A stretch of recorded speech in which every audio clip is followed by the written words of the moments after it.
And now on Sydney Weekend, cheers with Ben Malouf. Thanks to firstvintage.com.au. Here he is, got the cravat up around the neck, the cigar, smoking. What do they call that gown thing? The smoking. What do they call that gown thing, Ben?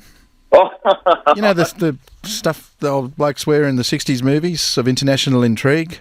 I think you're showing your vintage here, Michael. I'm a little younger than that, so it might be a little bit before my time. What is the emerging wine region in Australia of which we need to be aware? Oh, look, there's a few great emerging wine regions. One of my favourite at the moment would be probably the Mornington Peninsula down in Victoria, doing some great Pinot Noirs from down there. But even up here in New South Wales, we've got some great ones, like sort of Young. The area out at Young there, they're doing some fabulous, new, innovative sort of wine.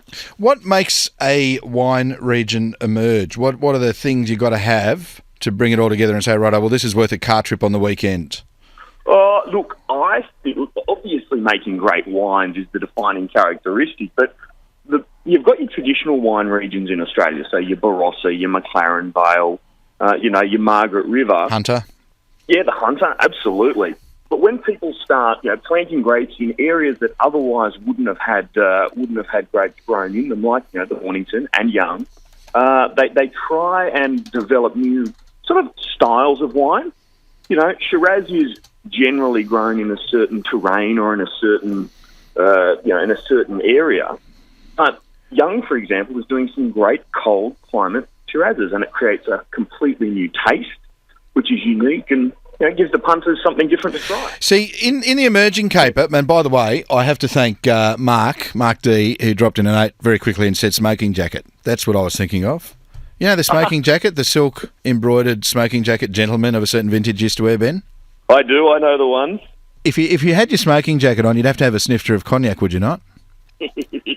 A snifter of cognac is always a very refined thing to have. By the by, I'll come back to the emerging wine regions in a moment, but with your snifter of cognac, have you ever seen the little lamp assembly that warms it as you gently rotate it, and then you bring it up and the volatiles hit your nose and they clear out your passages and stuff?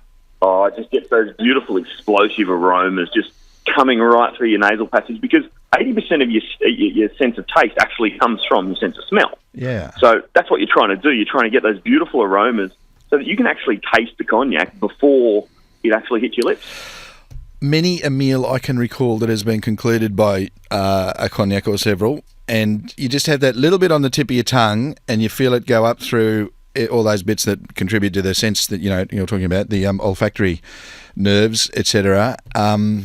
It is quite the thing at a good cognac. Do we make any in Australia? Look, I'm not a cognac aficionado, but look, you can't go past a great French cognac, let's face it. No, indeed not. Let's come back to emerging wine regions in Australia.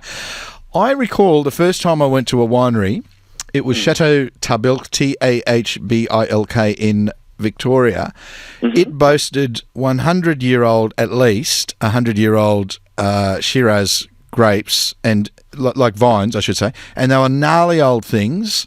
You could see, where they'd been cut back over that last century, but it had on the place there at the winery huge cellars, and it had the oak barrels where they had their Shiraz aging, and it struck me that wine acquired some of the taste, some of the smell, some of the barn floor filth, and that's what a big dirty Shiraz to me has always been like since then. You get a lovely steak burnt around the edge of the charcoal of it, and the barn floor filth of the magnificent century-old big and winery. Gutsy and heavy, Yes. and it's just absolutely, and it takes all of those oaky characteristics as well. I mean, wine absorbs whatever it's stored in. So, if it's stored in an oaky barrel, it's absorbing that flavour.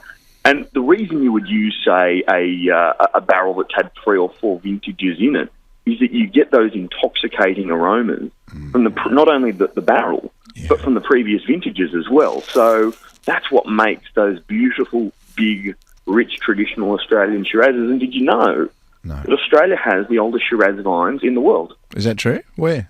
It is, they're all down in the Barossa, right? Because there was a huge, there was a disease over in Europe, and it wiped out about 95% of the Shiraz vines. So Australia now boasts the oldest Shiraz vines in the world, and I believe that they're at Langmole Creek down in the Barossa Valley. So is Shiraz characterised, or the better Shiraz is characterised by the age of the actual vine itself, or is that just sort of bragging rights?